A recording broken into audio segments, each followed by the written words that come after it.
Kia ora, g'day, welcome back once again. I mentioned that I had received a list of screenshots in regards to a few books from one of the kind supporters, followers of my channel, who asked me for my reaction or if I wouldn't mind reacting to these screenshots. So I'm going to start scrolling through these in the order in which I've received them. In some parts he's put a little bit of a blurb in and around what a certain piece is in relation to, and or he may have shared his thoughts around his interpretation of what it is that that portion of the book in terms of the screenshot is saying. So let's jump into this.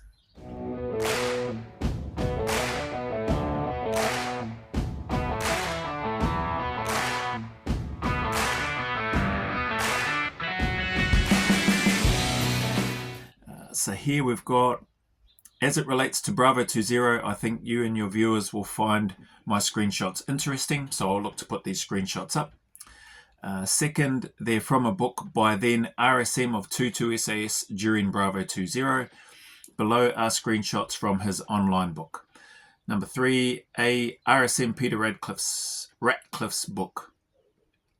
Peter Ratcliffe, DCM, Eye of the Storm, 25 years in action with the Special Air Service, with the SAS. So it's got the screenshot there.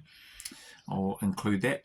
So here we've got ex-RSM Ratcliffe saying Chris Ryan basically lied about fighting enemy during his escape as he encountered none. Okay. I haven't read these books. I'm just going literally off these screenshots that I've received here from one of the supporters of the channel. Ryan was the only surviving member of the 8-man Bravo 20 patrol not to be captured by the Iraqis. When he was debriefed in front of the regiment after the war, we all marveled at his skill, courage, and endurance in surviving 7 nights and 8 days alone while walking a staggering 186 miles to the Syria border, or to the Syrian border, and ultimately safety. In his official debriefing, however, which was recorded on video, so that's interesting, recorded on video, Ryan made no mention of encountering any enemy troops during his epic trek to freedom. Yet, in his book, there are several accounts of contacts and even a description of an incident when he was forced to kill an Iraqi sentry with a knife. If these incidents happened, then I personally find it difficult to believe that they could have slipped his mind during the debriefing. Yeah, that's okay. During the debriefing, it's got here, nature of his escape. It is clear from a comparison of the videoed debriefing with the text of the book that many of the embellishments in the latter are at best exaggerations, and the fact that ITV believed it enough to commission and screen a film version is, to my mind, an added insult to the men who died on that mission. Wow, interesting. Okay. So my take on that, that's the then RSM's take. A video debrief, which is apparently what has been mentioned, it took place, of Chris Ryan providing a debrief to those that were in the room, I guess, listening to what had happened and his version of events. And seemingly from that video, there's no mention of any enemy contact or the need to neutralize an enemy or an Iraqi soldier or sentry with a knife. I haven't read the One That Got Away book by Chris Ryan, so I don't know what he's put in there. I'm only going off what these snippets show.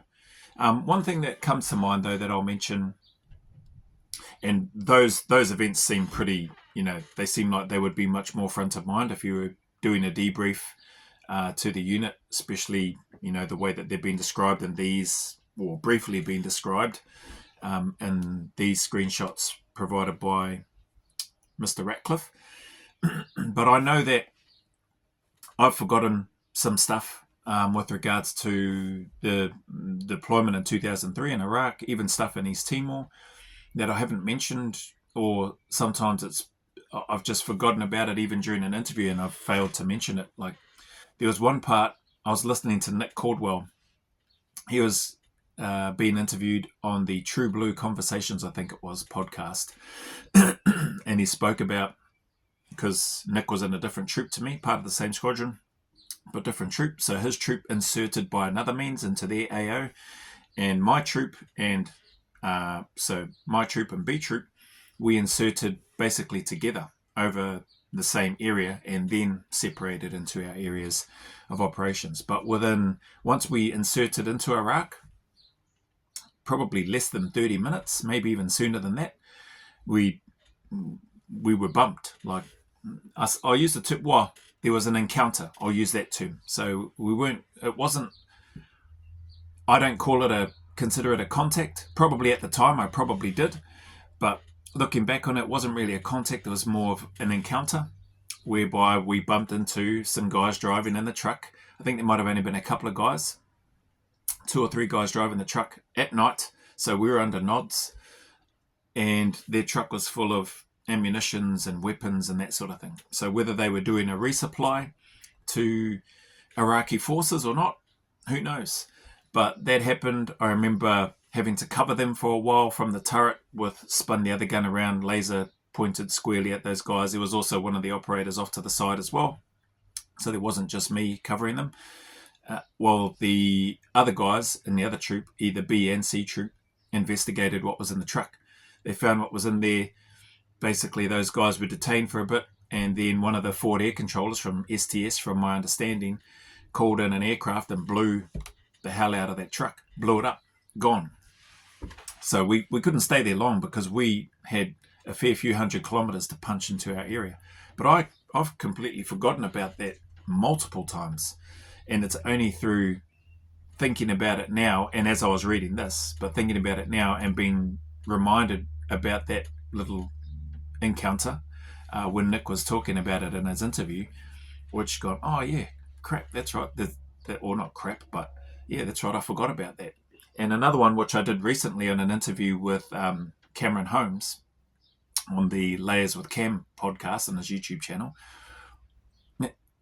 I'd forgotten about the guy that we took who was put on the back of my vehicle at the time. I think because I had the patrol commander in my vehicle in the front passengers.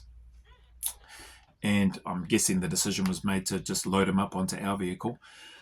But there was a part there where that guy was saying, or sounded like he said, grenade. And as the guys were looking to put him up, they got him up on top of the vehicle where I was in the turret. So I was in the turret, he was towards the back of the vehicle. When they heard that, they yelled grenade and then looked to take cover. I heard that, tried to take cover as well as best I could within the turret, because we thought that he had somehow had a grenade on him, managed to pull the pin, and it was about to go off. That was the initial thought. There's a pregnant pause. There was no bang that went off. The guys got back up. They then checked him again, and then they found the grenade. So as it would seem that he was trying to tell us that he had a grenade on him. The pin was in, he had a grenade on him that was then removed from him. So that I'd forgotten about that as well. And there's probably a whole bunch of other things that I've forgotten about. And so I'm not trying to say that, Chris has accidentally forgotten these things and then he's only just remembered when it's been time to do the book.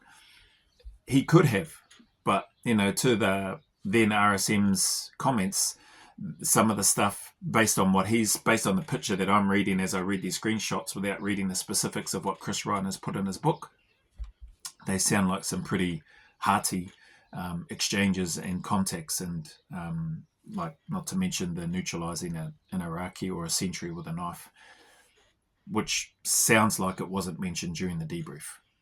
Anyway, that's my take on these first little bits. We're moving into the next one now. What have we got? Number 4, Ratcliffe makes various criticisms of Andy McNabb's book. His criticism of McNabb not following advice from Ratcliffe and the CO of 22 SAS, and how this led to the deaths/capture of almost all of Bravo 20. McNabb, the commander of Bravo 20, endured weeks of privation and torture at Iraqi hands, and with his 3 fellow captives from the patrol bore up under it as only an SAS soldier could. As has been said, we had learned while still in the Gulf that the surviving members of Bravo 20 had either been captured or, in Ryan's case, had walked to safety. When the war ended, the 4 captives were handed over to the Red Cross and eventually returned to Hereford, where, like everyone else who had gone into action, they all underwent debriefing in front of the regiment. Each gave his personal account of what had happened in the desert and later in a succession of Iraqi jails. Having been present at the official debriefings of the 5 survivors of the patrol and having several times seen the videos made at the time, I was somewhat taken aback by many of McNab's anecdotes as he recounted them in Bravo 20. What I found most surprising was that in the book he made no mention at all of the separate meetings he and his men had with the CO and myself, meetings during which we tried our best to persuade him to take a vehicle or, failing that, to cut down on the amount of kit he and the other 7 members of the patrol would be carrying. Considering what were, I'm convinced the results of not following our advice. I find it odd, I will put it no higher than that he didn't feel the meetings worth mentioning. After all, the failure of that mission ultimately cost the lives of 3 men and led to 4 others being captured and tortured. That's a casualty rate of nearly 90%. Moreover, the sole member of the patrol to get away was in no shape after his epic walk to take any further part in the campaign. Man, it's, hence why I've mentioned, and I'll say it again here now, I might have mentioned it in another video. I wasn't there. I don't know. It's hard to know who's telling the truth. It's hard to know who said what, when they said it, how it was conducted, how it was received, how it was delivered. Here, seems like we're reading Mr. Ratcliffe putting his point across, saying that him and the CO spoke with McNab, encouraging him to take a vehicle or cut down on the kit, and stating that in McNab's book, he doesn't seem to mention the conversation that he had with the CO and with the RSM himself. So, yeah, it's he said, and it's disappointing. It's sad. It doesn't look good from a representative perspective of the 2 SAS regiment. But hey, it is what it is. Next part, Ratcliffe alleging McNab lied about the combat his patrol experienced and the enemy they killed. Okay. Let's have a look. During the debriefings at Stirling Lines, there was mention of the patrol being involved in several firefight skirmishes with Iraqi infantry and of returning fire as they fought their way out. There was no suggestion at the time, however, that they had encountered 4 hordes of the enemy, but in Bravo 20, McNab writes about having been involved in extremely heavy and dramatic contacts with Iraqi armoured vehicles and substantial contingents of infantry, actions far larger and more colourful than anything mentioned in the Hereford debrief. Okay. He also claims that intelligence sources later established that his patrol had killed or wounded 250 Iraqis in the few days before their capture or death. Had killed or wounded 250 Iraqis in 8-man patrol a few days before their capture or death. A figure taken up and repeated as fact in at least one book about the regiment published subsequently. That's 250 killed or injured by 8 SF operators in a... anyway, I don't know. This is the first I'm hearing of it. I find this difficult to believe. Yep, so do I. However, as the claim runs counter to the largely proven military theory that in most circumstances it takes a battalion of 500 men to take out a company of 100 men, normally, therefore, it would require 1,250 men to take out 250 men. Yet McNab's intelligence sources, it's got in here inverted commas, intelligence sources claim his patrol accounted for that number with just 8. In fact, Bravo 20's kill rate goes against all the teachings of the Royal College of Defence Studies and other military experts. I mean, Royal College of Defence Studies and other military experts, that stuff aside, I guess it has a place in the military. I'm no expert in that space, so I'll leave it at that. But there are, from what we know and what we understand, there are a number of different situations and scenarios where people have been significantly outmanned, outgunned, and have done incredible things, have done what would probably largely be contrary to defence studies and other military experts might spout or say or teach or preach. So I guess I sort of take that piece, the defence studies and military experts, with a pinch of salt. Similarly, I take the 8-man team killing or wounding 250 soldiers, enemy, with a pinch of salt as well. So that's what I'll say about that. Coupled with the fact that no mention was made at the official debriefing of this number of Iraqi troops being accounted for, I consider it unlikely that 250 of the enemy were killed and wounded by Bravo 20. Yeah, I could see where he's coming from, but again, hey, there's been times in history and conflicts and battles whereby, as I've mentioned, people have been significantly outnumbered, outgunned, and have done amazing things, incredible things. I don't know what the numbers were in the Idrang Valley. Idrang, I'm not sure if that's how you say it properly, but Colonel Hal Moore.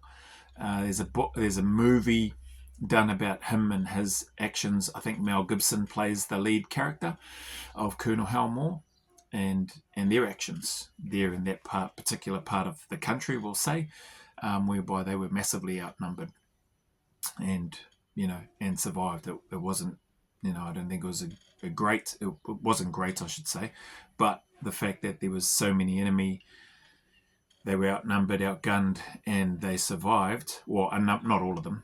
Obviously, massive casualties on both sides. Many lost their lives, tragically. But the fact that they got out of that when they should have, by rights, all been wiped out based on the enemy numbers, superiority, the ground that they held, the weapons, etc. But they weren't. So, yeah. Anyway, he's into the next part. Ratcliffe saying Bravo 20 McNab didn't follow McNab's written orders for Bravo 20's escape procedure and the many lives this put in danger. Okay.